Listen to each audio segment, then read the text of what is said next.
Hello, welcome back to the Commentary with Jay channel. Today we're going to be talking about Obsession. Pretty new movie that just came out and is taking everyone by storm. Um, it was a really good movie. I've actually watched it twice. Not in theaters, but I've watched it twice at home. Uh, I've deep dived into the movie. Feel like this is probably the best movie of 2026 so far. Except for the Michael movies. That's a Michael movie, and then this movie.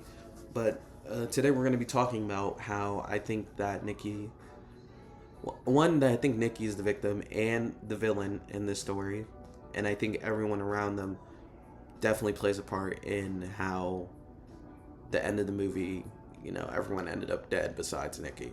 The first crucial thing you need to know is that they're in a friend group, right? Because obviously, if this movie takes place and we're just using the perspective of Bear and Nikki, Ian and Sarah don't exist, then I don't think Bear and Nikki get into the situation. Um, Likewise, if Bear doesn't exist, or if Bear doesn't exist and Ian doesn't exist, don't think Nikki gets it. It's a lot of convoluted things, but I will say from the start, Bear is the main villain. Like I can't excuse what he did. I am not trying to make it seem like I am excusing how he reacted, what he did, but there was a few things that led up to Bear actually pulling the trigger on doing the wish. One of those things was that we learned right about the middle of the movie that Nikki told Sarah that she sees Bear as a brother. Now, this information does not get told to Bear until Nikki's already under the One Wish Willow. And here's why. This is why I said that Nikki is partially to blame. Because, one, if Nikki had been honest to Bear and saying, hey, I do not like you like that, then, first of all, the events of the movie don't happen. Second of all, Ian, we find out also in the movie that Ian and Nikki have been seeing each other for 2 years.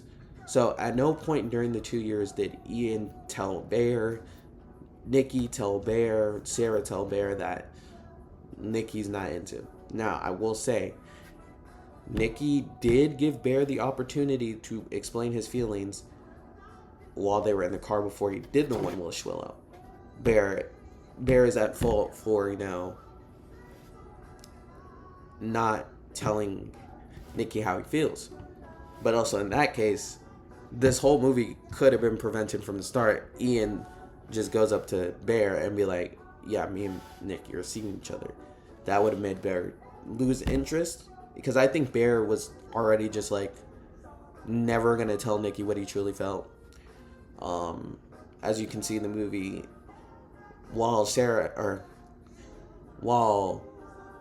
Nikki was under the curse, she also was still in her body.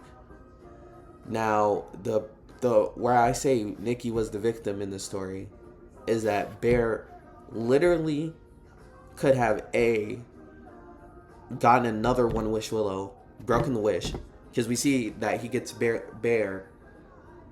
gets Ian another wish. So he could have just said, oh, undo my wish. But even if that's the case, I think the wish, the stuff that happened with the wish was already done. So Sarah's already dead. I blame Bear, because why did Bear just let Nikki kill Sarah? And he didn't even try to defend Sarah. He literally just watched her get her head boomed into the steering wheel with a brick. Now, what I will unfortunately say about this movie, this movie, it's very realistic, like horrifyingly realistic, because a lot of times there are people that just don't admit their feelings. They don't say what they need to say, and I think there's a lot of times that thoughts get lost in communication. But everyone around Bear was, honestly, I think Bear had bad friends. his best friend would probably be Sarah, because even when they first went out to drink, Nikki was looking at Bear weird like. So basically, what I'm trying to say is that Bear had bad friends that led to this whole situation happening. Now, again, I don't excuse what Bear did, because Bear, what he did was messed up. But there is scenes in the movie where Bear is like trying to grasp the concept of this, and he's hesitant. That's his personality in the movie. Now, this scene coming up where we see Nikki, or not, Bear and Sarah talking. This is what I mean by Bear was also still to blame. Cause there's no way I'm letting my friend die, my girlfriend. And then in this scene, Nikki shoots Ian. Now, did Ian deserve to go? Probably, because if this was, a true friend, he would have told Bear that, hey, Nikki's basically off limits, like I'm dating her or I'm seeing her. That's what real friends do. But no one was really real. Even Sarah, a lot of people say Sarah's the best character, but in all honesty, if you think about it, no, Sarah knew that Nikki didn't like Bear for 2 years, but Sarah never said anything, and only said something once Nikki and Bear started dating. That's not a good friend, because if you were a good friend, you would have been like, "Oh, my best friend, I don't want my best friend basically to get led on as if, this girl likes him, because, Nikki don't." And for me, it doesn't seem like Nikki and Sarah are actually that good of friends. Like, example, the party scene where everyone's silent, Nikki doesn't try to stand, no, Bear, sorry, Sarah does not try to stand up for Bear or Nikki. They're just quiet during the whole party scene, and it's just like, let Nikki do whatever she wants. All honesty, I think Nikki and I think Nikki and Sarah aren't friends. I think they might be cool with each other, but they don't seem like friends. Maybe they were friends, those 2 years, but they don't have a strong relationship. I think the friend group evolves around Nikki, Bear, and Ian, and Sarah's there for Bear, but like that's basically what I'm trying to say. Okay. This definitely was a good movie. I definitely do agree with like this does explain, the nice guy trope isn't always true, like how nice guys aren't always as they seem. But I'm seeing a lot of blame on Bear, which is rightfully deserved, but I also don't think people are taking the time to account for the fact that his friends basically lied to him for 2 years straight, and didn't start caring until Nikki was acting off the rails. Now, what Bear could have done after the wish, before he called the wish Willow, he could have been like, he could have killed Nikki, Loki.